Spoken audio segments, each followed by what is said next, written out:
کیا آپ جانتے ہیں کہ وہ رات جب نبی کریم صلی اللہ علیہ وسلم کا دل بوجھ سے بھر گیا تھا تو انہیں سب سے پہلے کس نے سنبھالا تھا؟ رمضان کی ایک خاموش رات تھی۔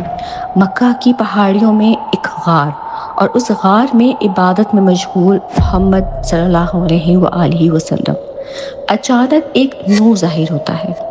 فرشتہ جبریل علیہ السلام حاضر ہوتے ہیں اور کہتے ہیں اقرا۔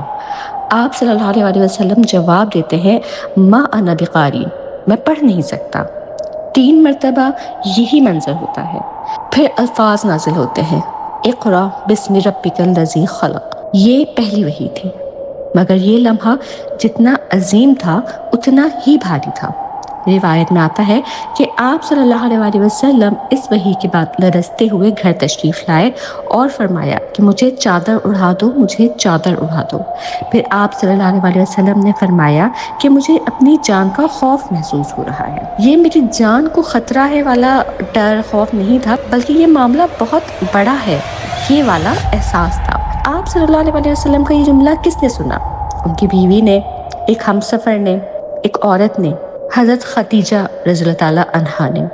حضرت خدیجہ رضی اللہ تعالیٰ عنہا نے گھبراہٹ نہیں دکھائی، انہوں نے شک نہیں کیا، انہوں نے یہ نہیں کہا کہ یہ کیا ہو رہا ہے۔ حضرت خدیجہ رضی اللہ تعالیٰ عنہا نے جواب دیا اللہ آپ کو کبھی رسوا نہیں کرے گا۔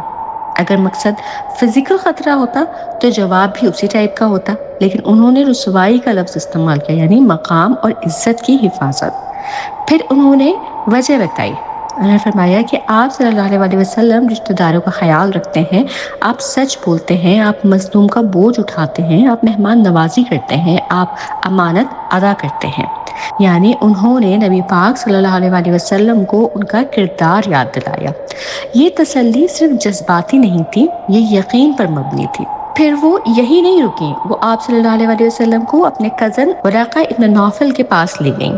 ورقہ نے سب سن کر کہا کہ یہ وہی ناموس ہے جو موسیٰ علیہ السلام پر آتا تھا، اور پھر کہا کہ جو بھی یہ پیغام لایا اس سے دشمنی کی گئی، اور جب آپ یہ پیغام اپنی قوم کو دیں گے تو آپ کی قوم بھی آپ کو نکال دے گی۔ آپ صلی اللہ علیہ وسلم نے حیرانی سے پوچھا کیا وہ مجھے نکال دیں گے؟ یہ انسانی احساس تھا، اپنی قوم کے ریئیکشن کا اندیشہ تھا، مگر اس وقت حضرت خدیجہ رضی اللہ تعالیٰ عنہا کا یقین پہاڑ کی طرح مضبوط تھا۔ حضرت خدیجہ رضی اللہ تعالیٰ عنہا سب سے پہلی ایمان لانے والی بنی، انہوں نے اپنا سارا مال اللہ کے راستے میں دے دیا، بائیکاٹ کے دنوں میں بھوک اور تکلیف برداشت کی۔ اسی لیے نبی پاک صلی اللہ علیہ وسلم فرمایا کرتے تھے کہ خدیجہ مجھ پر اس وقت ایمان لائی جب سب نے انکار کیا۔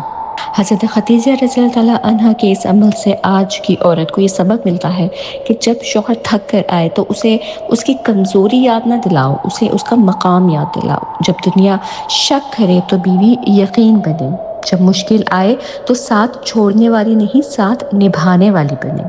خدیجہ رضی اللہ تعالیٰ عنہا نے صرف تسلی نہیں دی تھی، انہوں نے نبوت کے سفر کا پہلا سہارا دیا تھا، اور اسی لیے اسلام کی تاریخ میں ان کا مقام ہمیشہ بلند رہے گا۔